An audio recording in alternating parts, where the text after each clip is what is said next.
get here? Because when we think about how serious this IT, demand for talent has become, I know from where we sit, literally, it seems like every week there's yet another firm that's specialized in staffing or global recruitment, or we're going to find people to work from home. And then you have the clients themselves now thinking, hey, we can do this too. We can go hire. And then you have obviously people, organizations in the Nearshore who know how to do this very well, but they themselves have to deal with the fact that, hey, I'm living in, if the worker's living in Mexico City, to expect that person to drive an hour to get to work is not even feasible anymore, right? Or even Guadalajara. So much has changed in the last 2 years. How do you think, I know you and I talked about this, what is the key factors in this perfect storm?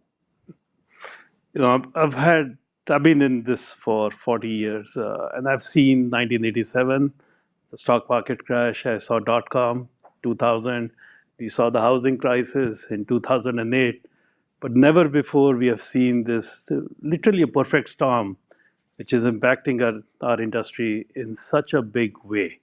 I mean, we had this 100-year phenomena like COVID. None of us were there when the last one happened. And I think the way this has disrupted the industry has caused kind of an earthquake, and we are still trying to figure out how to come out of it. This idea of so many millions of people dying, people quitting or leaving the workspace, and $5 trillion of stimulus money in the US, and the fact that people are suddenly discovering that you can actually be equally productive working remote. And then as that COVID and post-COVID things happen, the pace of digital transformation forced the companies to innovate faster than the talent supply. Is causing this.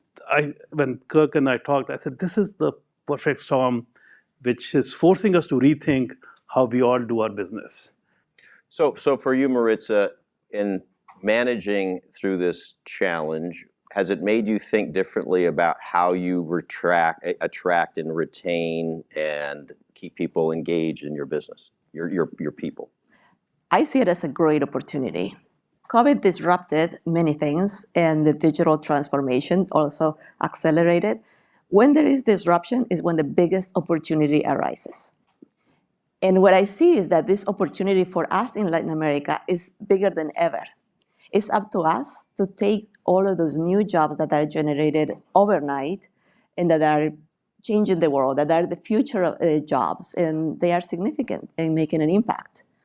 So when we attract and hire people, we talk about that. In Latin America, we've been the third world country forever.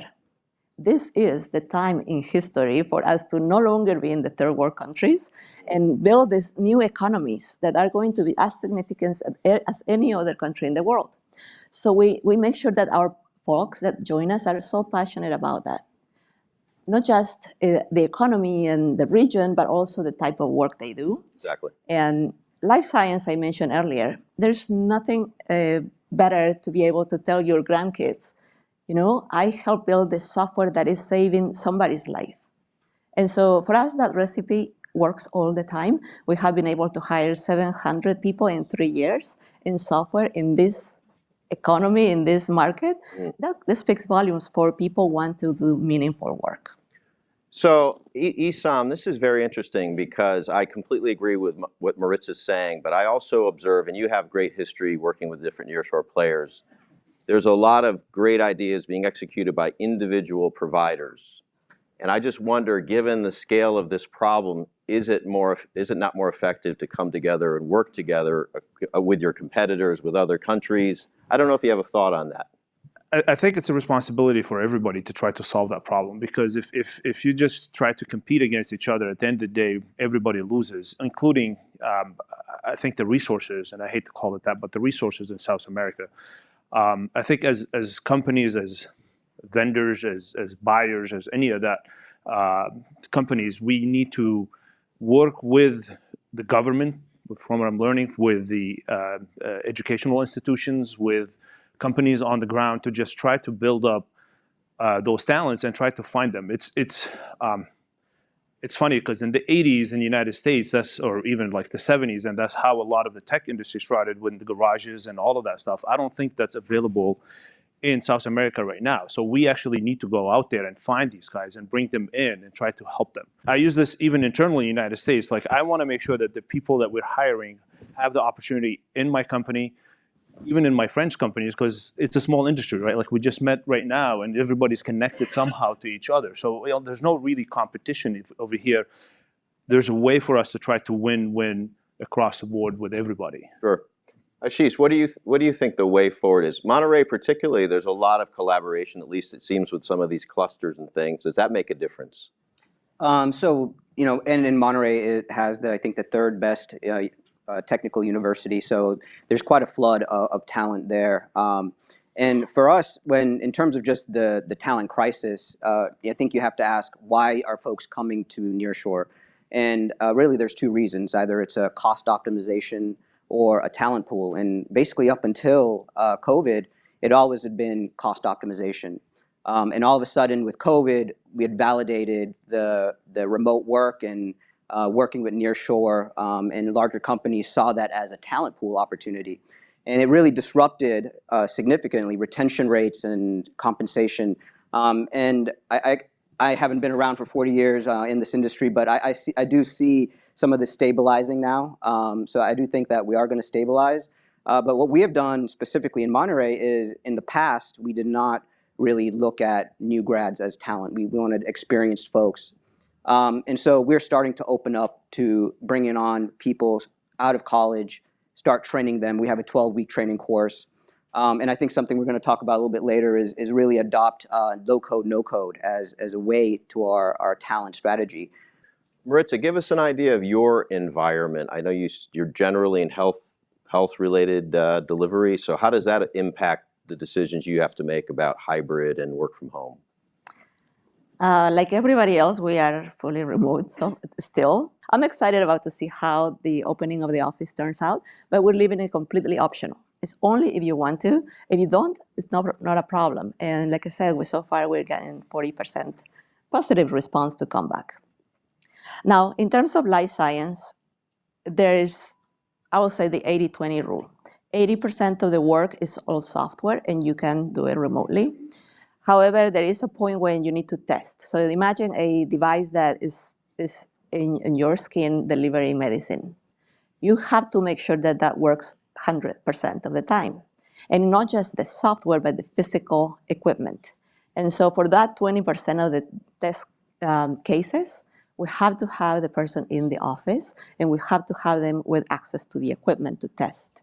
So Issam, you remind me of so many CIO, senior VPs of IT. Just because it's hard doesn't mean you want to still try to take it on. So for the three of you deal with clients like this who, not that you're like this, Issam, but they may have an overconfidence in thinking, I can do that. I can manage to hire people in Paraguay. I can deal with the labor law in Mexico. I can do all that. Obviously far harder than it looks. So how do the three of you, generally feel like you need to how do you have that conversation? What data points can you show them and say, hey, you really don't want to do this because this is going to lead to X, Y, and Z? Typically, I'm just honest with them and say, I think I'm unique. My business partner is in Monterrey, Mexico. He's boots on the ground, can really create that culture that I mentioned earlier. And that's really difficult to do remotely. If you can find that first person to do that, it may work out. And most people understand. I mean, it's just when you're working with the nearshore market, it's not as easy as people think that you just go down there and hire a bunch of folks and all of a sudden you have a full software development center.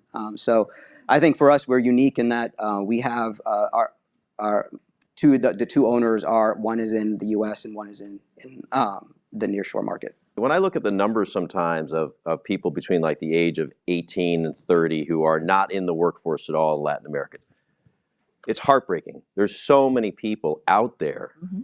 How do you begin to make a difference? And you look at the Tijuana ecosystem, just the Tijuana ecosystem, how do you feel in terms of how much more optimization has to happen? Where are we on the journey to realizing the vision you have? How long is it going to, what's the big, like, next, okay, if we can do this, or we can do next couple thousand graduates, or we can go to the communas, or what has to happen to really get the lift? So for me, it comes back again to talent, right? And a few things that we personally do is we invest in people before they actually graduate. Because by the time they graduate, it's too late, it's too little. But when they are in university, we bring them to work with us and learn by doing. And our internship is 1 year long, not 3 months. And so far in these 3 years, we have had about 250 students that are coming with us, spend the year with us. They learn by doing. When we bring them, they don't know anything. Right. By the time they graduate, they are highly professional, and we want them to work for us full time. And so we hire them all. And is it plentiful at the beginning of that when you talked about getting them right out of, is there, like, give me an understanding of. So in Baja, in the state of Baja, right today they're graduating about 7,000 engineers, which is not bad. We need more, absolutely, but it's not bad, right? So those engineers, whether they are electrical engineers, software engineers, mechatronic engineers, they all can learn software by doing. And so we recruit from all those careers. We just don't focus on computer science. If we do that, then we just have not enough people. So we expand to all engineering careers. They already know how to solve a problem. They just need to learn how to solve it with code. Right. And through that year, that happens. Right. So that's one. The other one, being in San Diego and Tijuana, we call it the mega region, and we leverage resources in the region. So for example, we sponsor a program called ENLACE, which focuses on high school students, and we bring them during the summertime to UCSD, right? So very prestigious university, and these kids in Tijuana have access to come the entire summer to work alongside the scientists there. That's great. When you bring them day one, they're just kids. After the summer, they give you a presentation on genomics, and all of this, we're like, who are you? That was exciting. That's great. Right? That's great. And this program is every year. So the same kid comes back the second year, the third, and the fifth. Those kids will be the next scientists, for sure.